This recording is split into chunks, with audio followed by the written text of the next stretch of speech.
नमस्कार, मैं हूं Manoj Saini. IND mid session में आपका स्वागत है। 5 बड़ी खबरों से आपको रूबरू कराएंगे। इन खबरों में हमेशा की तरह सियासत की बात होगी, छत्तीसगढ़ भी चलेंगी, मध्य प्रदेश में भी खबरों पर बात करेंगे, साथ ही कुछ दिलचस्प खबरें भी आपको दिखाई देंगी, लेकिन कुछ अपराध से जुड़ी खबरें भी होंगी। तो चलिए देखते हैं आज की कौन सी है 5 बड़ी खबरें।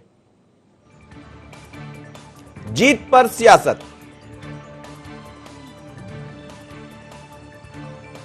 लकटकिया रिश्वतखोर, बहुत हुई माफियागिरी, मजदूरों पर मार क्यों, एमपी की टॉयलेट एक प्रेम कथा।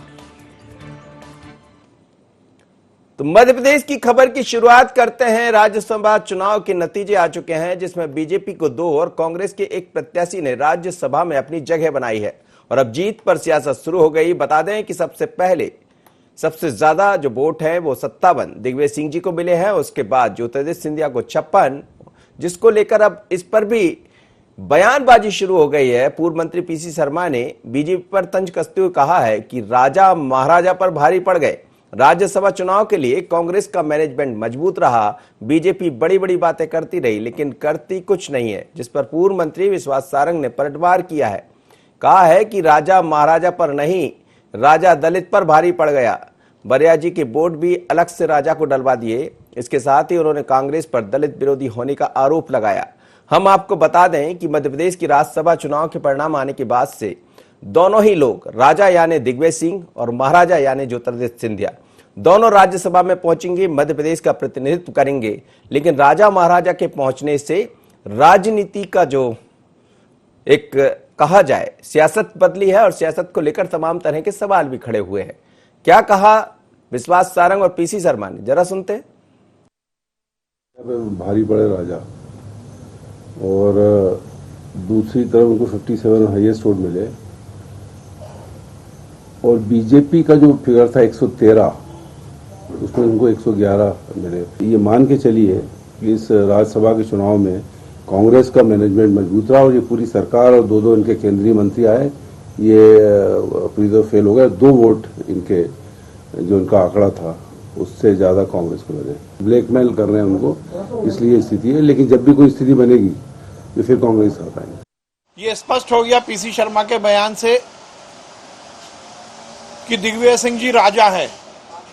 उनके बयान में मैं परिवर्तन करना चाहता हूं। राजा महाराजा पे भारी नहीं पड़ा, राजा दलित पर भारी पड़ गया।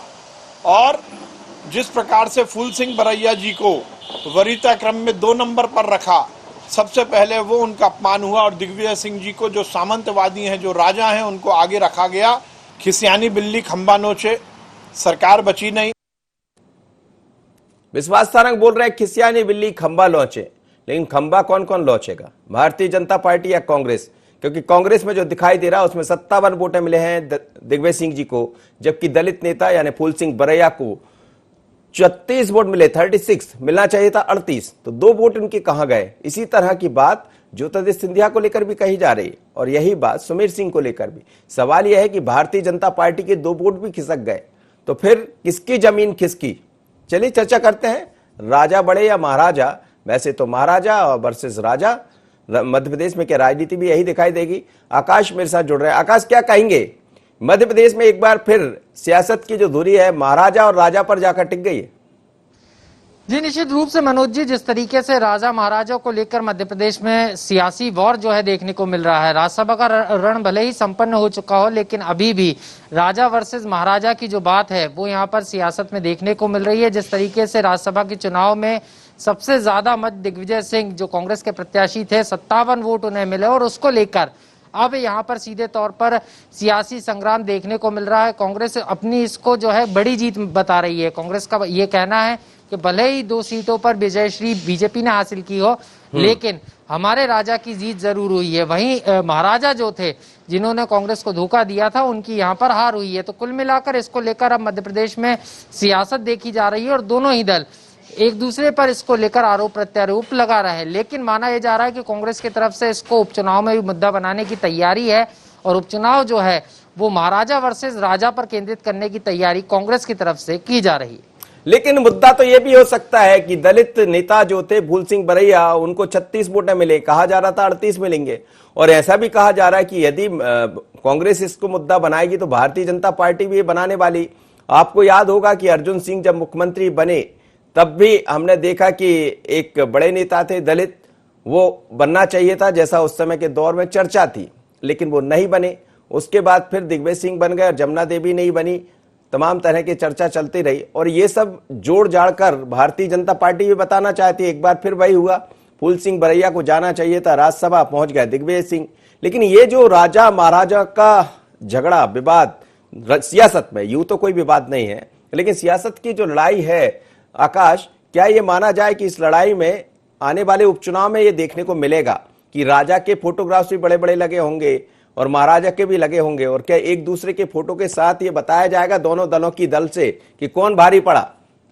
जी निश्चित रूप से यही कोशिश होगी, क्योंकि अगर हम बीजेपी की बात करें तो बीजेपी ने राज्यसभा चुनाव के रण के शुरुआत में ही दलित कार्ड जो है सीधे तौर पर खेला था और दलित विरोधी कांग्रेस करार दिया था।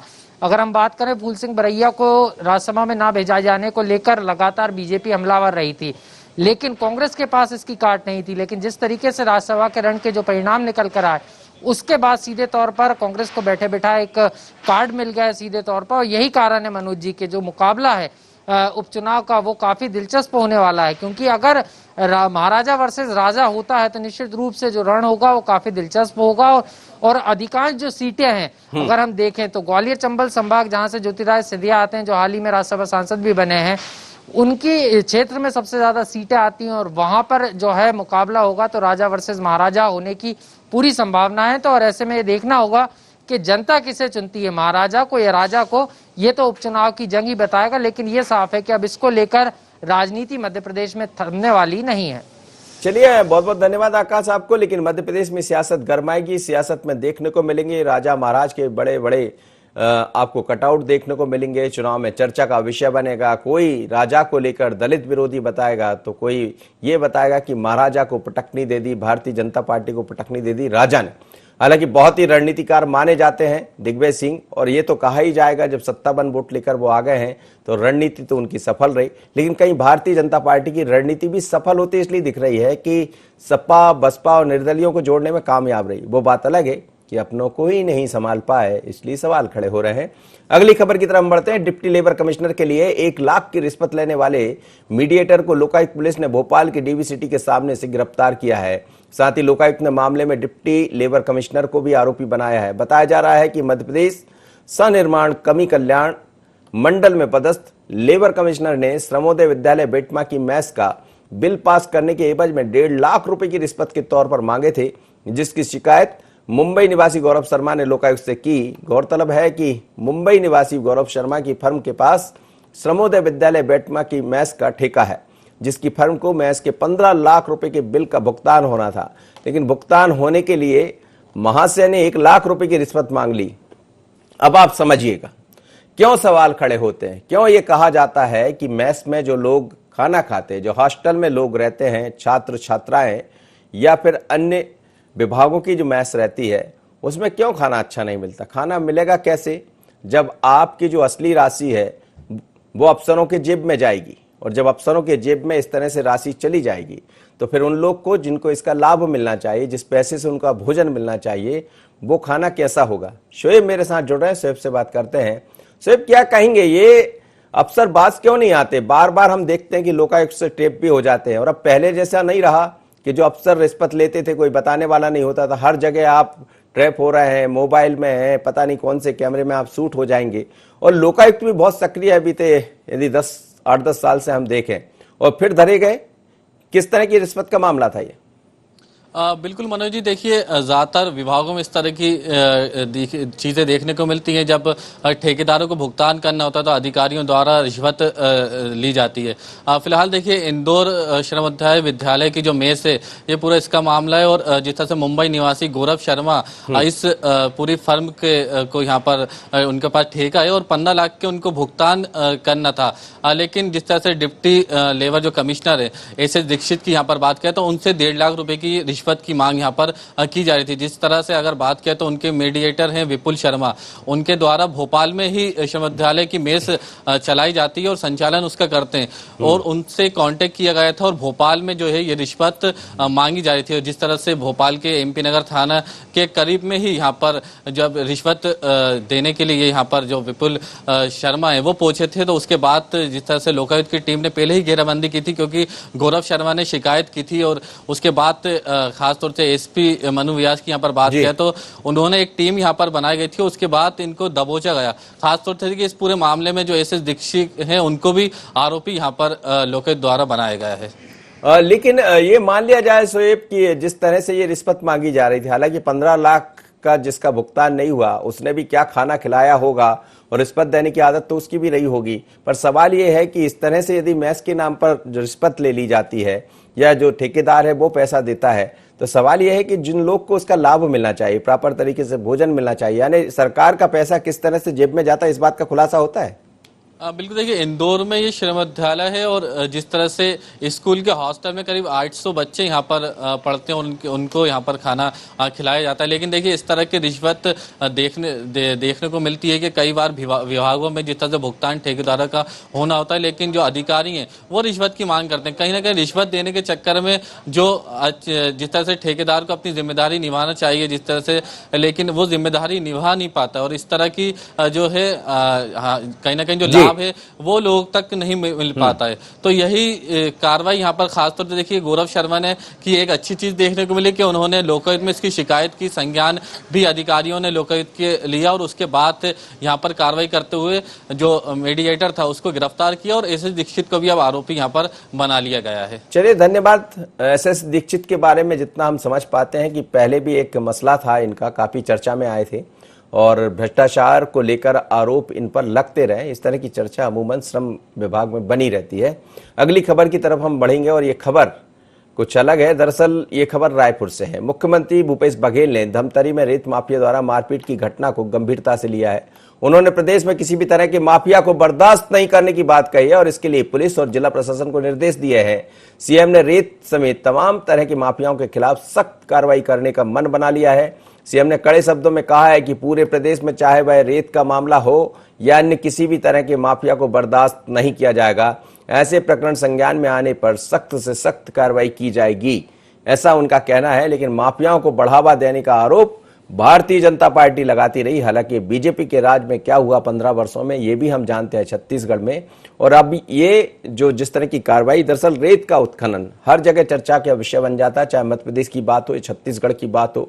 और छत्तीसगढ़ तो वैसे भी खासकर जो खनिज संपदा है उसको लेकर देश भर में अपना एक अलग स्थान रखता है और खनिजों की संपदा में किस तरह की बंदरबाट होती है इसको लेकर हर सरकार में सवाल उठते रहे। लेकिन मुख्यमंत्री ने सख्ती की बात कही है। क्या ये हो पाएगा? हमारे साथ हमारे संवाददाता जुड़ रहे हैं। चलिए संवाददाता जुड़ेंगे तो उनसे भी बात करेंगे। लेकिन छत्तीसगढ़ का ये मामला है, मुख्यमंत्री ने काफी गंभीरता से लिया और ये कहा कि किसी भी तरह का अवैध उत्खनन, किसी भी तरह के अवैध धंधे बर्दाश्त नहीं होंगे। मध्य प्रदेश में भी कमलनाथ सरकार ने यही कहा था और हमने ये भी देखा था कि एक उन्होंने मामला भी आगे बढ़ाया था और काफी चर्चा का विषय बना था। बाद में क्या हुआ वो भी हमें पता है। लेकिन छत्तीसगढ़ की सरकार ने इस पूरे मसले को काफी गंभीरता से लिया है। उनका कहना है कि अब किसी भी तरह के माफिया को बर्दाश्त नहीं किया जाएगा। पर माफिया किससे जुड़े होते हैं? आपने देखा है आरोप हमेशा सफेदपोश नेताओं पर लगते रहे, चाहे बीजेपी की बात हो या कांग्रेस की, कि माफियाओं का उनको संरक्षण होता है और इसीलिए माफिया अपने तरीके से काम करते हैं। चलिए फोन लाइन पर कुलेश्वर जुड़ रहे हैं, कुलेश्वर से बात कर लेते हैं। कुलेश्वर, क्या कहेंगे, ये किस तरह का सरकार ने कहा है कि माफिया राज बिल्कुल बर्दाश्त नहीं होगा, तो क्या माफियाओं ने जीना मुश्किल कर रखा है छत्तीसगढ़ में?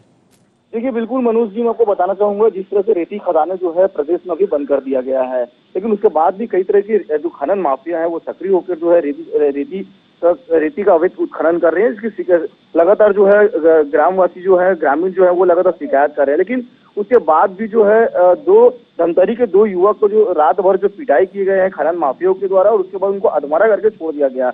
लेकिन उसकी शिकायत भी जो है थाने में नहीं लिखा जा रहा था, जिसके बाद कई तरह की जो है बीजेपी के द्वारा कई तरह के सवाल जब वहाँ पे खड़े किए उसके बाद जो है उन पे कार्रवाई की गई। तो कहीं ना कहीं काफी सक्रिय जो है वो खनन माफिया थे, लेकिन जो कार्रवाई वो नहीं हो रही। बीजेपी ने कई तरह के आरोप लगाया था। फिर उनको कहना है कि जो भारतीय जनता पार्टी के साथ कहना है कि कांग्रेस के संरक्षण में जो ये चल रहा है, तौर पे मामला काफी गर्मा है। जिसके बाद मुख्यमंत्री भूपेश बघेल ने साफ तौर आप अपना मोबाइल ठीक कीजिए कुलेश्वर। जी हाँ बोलिए, आगे बताइए।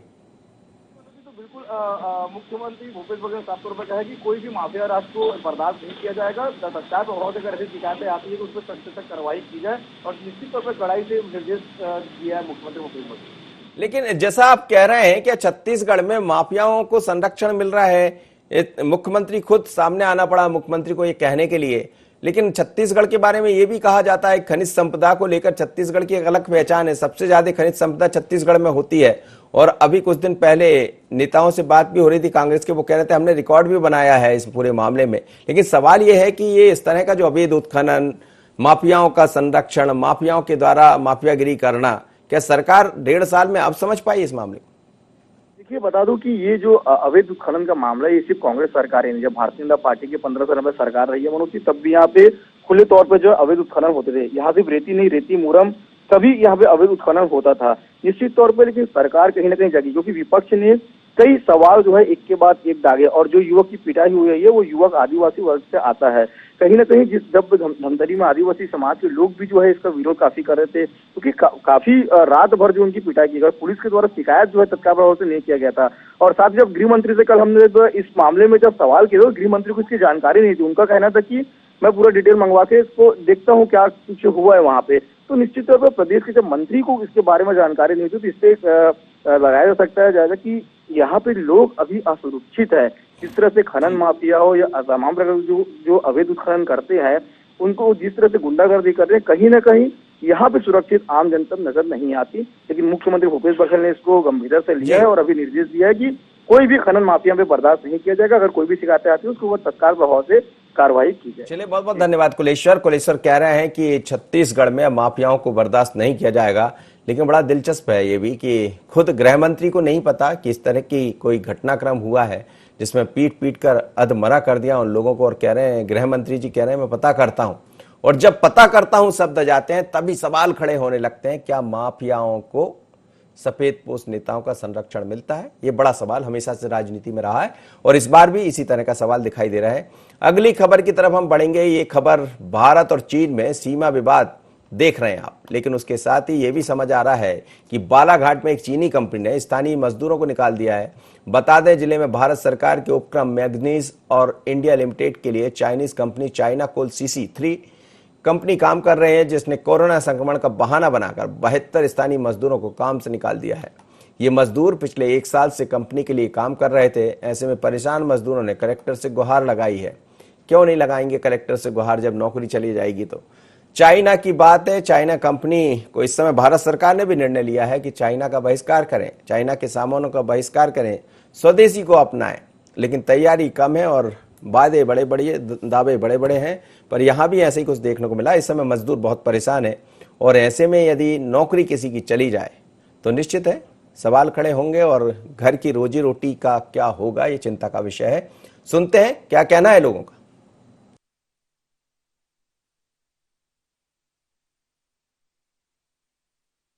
लॉकडाउन के चलते में अभी हम लोग बेरोजगार पड़े हुए हैं। लॉकडाउन के बाद अभी जब से खुला है, जब से काम भी चालू है, तो उन्होंने किसी भी इंडियन वर्कर को काम पे वापस लेने से मना कर दिया। क्या कह रही चाइनीज कंपनी, क्यों इंडिया जा रहा था? वो लोग का कहना यही है कि जितने बार भी जाओ तो वो लोग यही कहते हैं जब तक हमको ऊपर से परमिशन नहीं आएगी, जब तक हम इंडियन वर्करों के साथ काम नहीं करेंगे। तो ये ना कोरोना वो बताना सब उनसे। वो लोग बोलते हैं कि अगर तुम्हारे साथ हम काम करते तो यहाँ से तुम खुले से आते हो तो कोरोना होने का डर है। कि इनकी जो कंपनी है चाइना वाले, ये बोलते हैं कि इनको कोरोना है इसलिए हम इनको काम पे नहीं रखेंगे और सारा का सारा काम हम करेंगे। और आज जो देश में हालात बने हुए हैं, हमारे देश के 20 जवानों को शहीद कर दिया गया चाइना कंपनी का। हम ये मांग चाहते हैं कि ऐसी कंपनी का ठेका ही रद्द किया जाए और इस कंपनी को यहाँ से बाहर किया जाए जिले से, और यहाँ की इंडियन कंपनी को काम मिले, जिससे कि हमारे हिंदुस्तान के मजदूर भाइयों को वो मिले, काम मिले। यही हम मांग चाहते हैं शासन प्रशासन से। ये सूचना प्राप्त हुई है कि कुछ एक कंपनी जो कि मॉइल कॉन्ट्रैक्टर है उसने कुछ लोगों को काम से बाहर किया है। उसका कारण क्या है ये अभी तक उसमें स्पष्ट नहीं है। ये सूचना जो कि कल ही प्राप्त हुई है, तो इसमें एक बार कंपनी के प्रबंधन को बुलाकर उनसे चर्चा की जाएगी, कारण क्या वो जाना जाएगा और जो भी आवश्यक कार्रवाई है उसका अनुरूप की जाएगी। चलिए, अधिकारी कह रहे हैं कि जो भी आवश्यक कार्रवाई होगी उसको किया जाएगा। और जो कंपनी में काम करने वाले मजदूर हैं वो कह रहे हैं कि हमारे सामने रोटी रोजी की दिक्कत खड़ी हो जाएगी। ये वही चाइना है जिसने हमारे 20 सैनिकों की जान ले ली और वो शहीद हो गए देश के नाम। लेकिन सवाल यही है कि कथनी और करनी में फर्क होता है। इंदौर का ऐसा ही एक मामला कल सामने आया था जिसमें वरिष्ठ अधिकारियों ने एक आदेश जारी कर दिया जिसमें ये कहा गया कि जो चाइना के ऐप है उनको डाउनलोड ना करें। बाद में स्थिति ये बदल गई कि थोड़ी देर बाद आदेश बदल दिया गया। तो कहना ये बड़ा सरल है कि चाइनीज कंपनी का विरोध करेंगे चाइना को लेकर, पर करना चाहिए क्योंकि जिस तरह की हरकत चाइना ने की है भारत के साथ, ऐसे में फिर इनको बर्दाश्त क्यों करें। अगली खबर की तरफ बढ़ेंगे। अभिनेता अक्षय कुमार की फिल्म टॉयलेट एक प्रेम कथा तो आपने जरूर देखी होगी। ऐसी एक मामले से अब हम आपको रूबरू कराने जा रहे हैं, जिससे जानने के लिए देखिए हमारी एक खास रिपोर्ट।